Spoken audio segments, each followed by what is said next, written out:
Hey guys, so we're joined by Tom and Derek to discuss our thoughts on the games we played on the E3 2013 show floor, and this time we're talking about Mario Kart 8 for the Wii U. And again, like some of the previous games we talked about, if you listen to our discussions, I had a quick roller coaster of emotions watching it.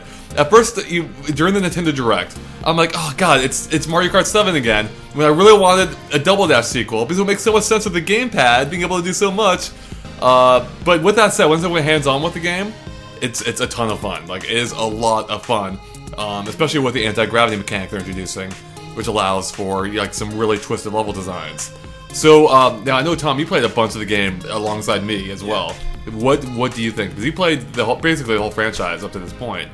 Well, I thought I was disappointed they kind of played it safe in a way and didn't do more. But then after seeing the sort of zero gravity mechanic where you can flip around on the track, it adds a lot more, and it makes it feel a lot like F-Zero, which we're not getting an F-Zero, but this is maybe as close as it gets, and I'll accept it. I mean, that's a good point. It really does feel like F-Zero. You got the courses that twist around, but they actually the courses are actually, because F-Zero courses are always pretty bare, and these are actually really super intricate and interesting looking.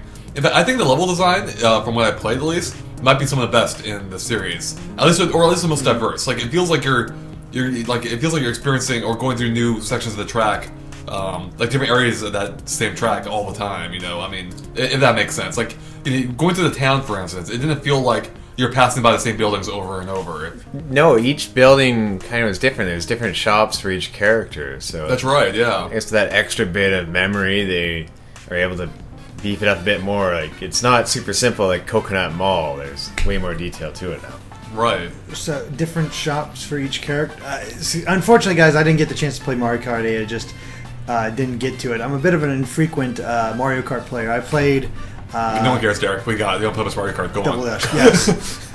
Judging me. But no, do you mean just like each character has like their own themed shops, or? Yeah, like there was a Peach and Daisy. It was some French name for a bakery or something underneath it. Okay, so just giving it a little bit more flavor. Right, yeah. I wasn't sure if you could buy stuff mid-race or something like No. that. It's just background details. Okay. Although it would be awesome if they had a more Diddy Kong Racing style, like overworld type thing. Do pit stops and get items and stuff like that. So now the core gameplay though is, despite the anti-gravity mechanic, when you think back on it, it doesn't really actually change the game that much. I mean, it changes the level design. Mm-hmm. But the core gameplay is very, very similar to Mario Kart 7. Yeah. You have the coins. The coins are back still. Get 10 to go faster, or up to 10 to go faster. Yeah. You have the hang glider. You can go underwater again. And there's still 12 racers, and it also supports the motion controls just like the Wii version. And the 3DS version, of course. And the wheel. Yeah, and the wheel.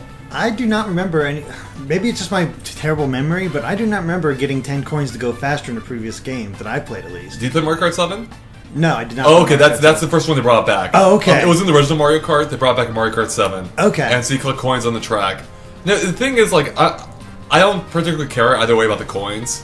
I mean, I guess when I go back to playing Double Dash, I don't miss that they're gone. Yeah. I think I might almost slightly prefer that, because basically when you get hit by an item now, and in Mario Kart 7, and in the first Mario Kart, not only does that slow you down immediately, it also slows you down, long term as well, because you lost some coins.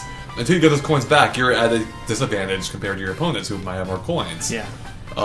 So I don't know. I just feel like it's extra punishing for getting hit, but it's not that big of a deal. It's Nice little extra. I feel the coins help with the removal of going side to side for power sliding. Right, because now they're using the time-based mechanic. Yeah. Now you bring up that. Actually, you bring up something else. There is the time-based mechanic returns, and for all the vehicles, which includes bikes, motorcycles, and cars, it's the same thing. You have the two-tiered. The longer you hold it, you can boost. You can get a higher boost. Now in Mario Kart Wii, if you used a motorcycle, you only had one tier boost. but you can do wheelies to make up for that. Yeah. But there seems to be no wheelies in this game. Now it's possible it's not something that's been implemented yet because because Mario Kart Double Dash, when we played it, didn't have the power slides at all at E3. But I'm guessing that's not the case here because of the fact that they do have the 2-tiered ones for the bikes. So what do you think of that change, Tom? Do you think? Well, first of all, your memory is too good to remember some detail like that about Double Dash and E3, which is the final version.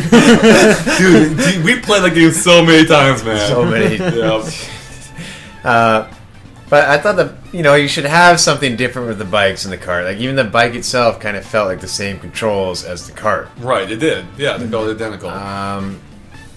You could still do stunts off jumps, but that was the same in the car, too. Right. So it'd be nice if there's some difference there.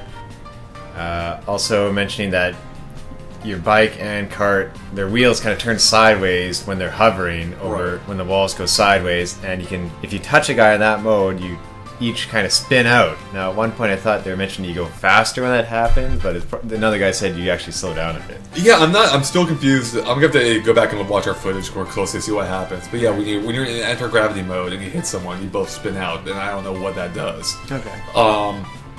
But yeah, I think there was one other addition. Oh, so now, did you play both ways, Tom, using the gamepad and the wheel, or just the? I believe I just used the gamepad. Okay.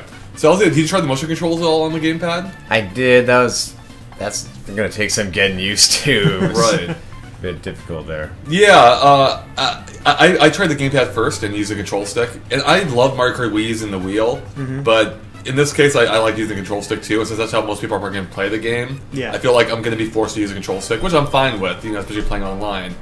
But the wheel worked just fine too. I was playing against you, right? Yeah. I think with it, I think I still won. Yeah, you won by a point. By just a point. So I do want to talk about a little bit more about the anti-gravity stuff. That is the biggest change to the game.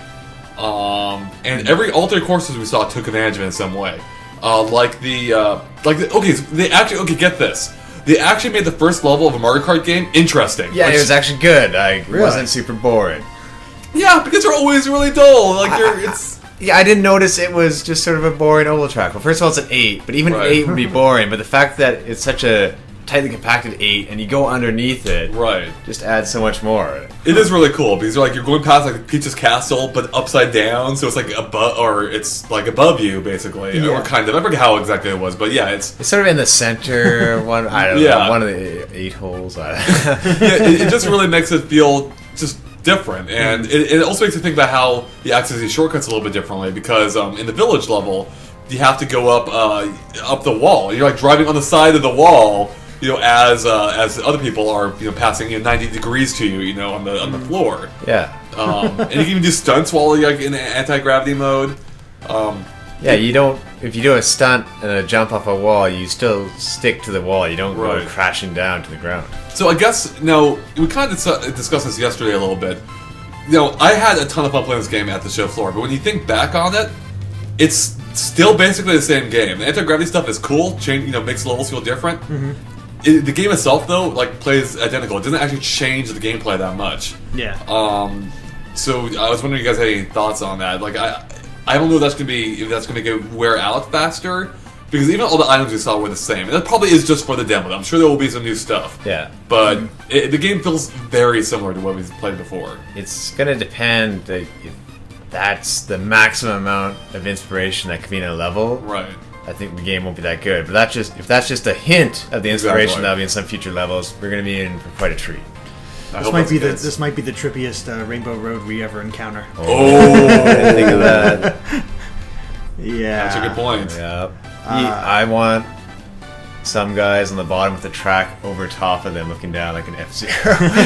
So I wonder if they'll have any items that can interface with the anti-gravity in some way, because basically it seems like when if you're on, it's basically like it's basically like a split path. When you're on the wall, you're pretty much immune from items being shot from someone else. Okay. But I wonder if they'll have some items that can turn off the anti-grav and make them fall. Oh, that'd be something. Yeah, I don't think they'll have that, but that'd be really cool. If you use a power block and knocks them off. Yeah. Although they'll probably break some of the tracks, so I don't think they'll do that. Yeah, you might drop across into the other track, or like to be pulling up everybody like crazy.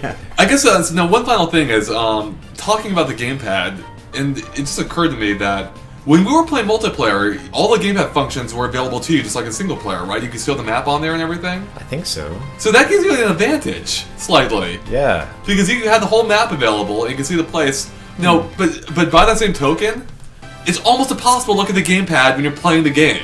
Yeah, I thought. It is. There's a big horn on it for single player mode or the map. I mean, right, so you can touch the screen to honk your horn, just isn't available to Wii remote players, unfortunately, as far as I can tell.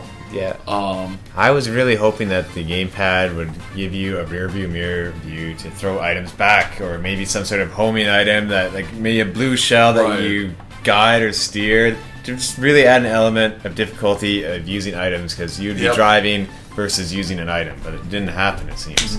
I totally agree. That's by far my biggest disappointment is, and this is something we may discuss more in the Nintendo specific discussion we'll have later, hopefully. Yeah. But it doesn't take advantage of the gamepad in any unique ways. All it does is serves as a map, like Mario Or a Kart 7. horn. Or a horn, yeah. When really, when you think about, like, I had tons of ideas for this game initially when they announced it. Like, oh, you could use like a turret, like you actually aim. We were shooting these shells, by moving the gamepad around. Yeah. Or any perfect, in Double Dash again, where the second player has full gunner controls, where they can use as a turret. Aim 360 degrees around you.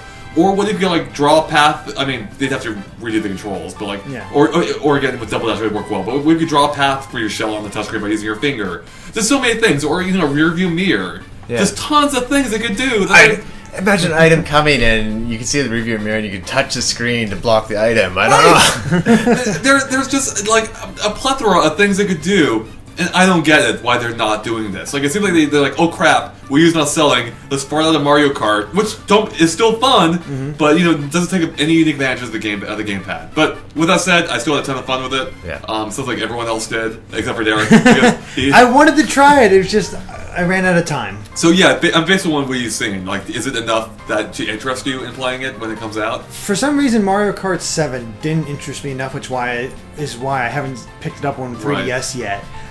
It's like those mechanics didn't do enough for the gameplay, and then I had to compare it to the Sonic and All Stars Racing Transformed, which did take all those different modes of transportation elements and make them fun and interesting. So that's why I didn't pick up 7. So I'm hoping, even though I didn't play it, that these anti-gravs and all this other stuff, maybe it'll give it a kick in the seat that it needs. I kind of wish you had played it now, because you did have all the experience of Sonic Transform. Yes, I wish I did. So how's it look? Just going off of how it looks, how do you think how does it look? stacks up? I think the course design is probably some of the best I've seen. Just looking, Compared to Transformed, even?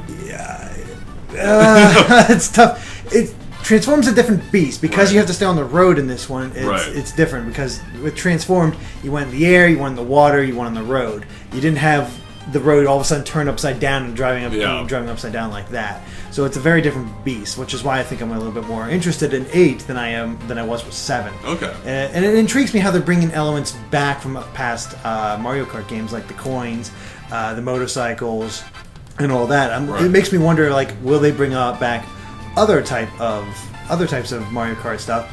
Maybe a mode dedicated to Double Dash type stuff. I hope so. That would be awesome. Although I feel like knowing what we've seen, like, it would just be a tacked on thing, and it wouldn't fully live up to its full potential. Yeah. I'm really hoping we'll get like a Double Dash sequel. Like, make Double Dash his own kind of spin-off series of Mario Kart. The spin-off of the spin-off.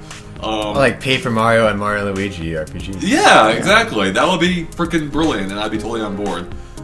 With that said, though, again, it was a ton of fun, and I am looking forward to it. Well, I think that wraps up our Mario Kart 8 discussion. Thanks for watching, guys, and make sure to stay tuned to our other E3 2013 discussions where we discuss the other games we played on the show floor. And stay tuned to GameXplain.com, as well as make sure to follow us on Facebook and Twitter at GameXplain to keep up on all the latest news from our site. So thanks for watching, and bye.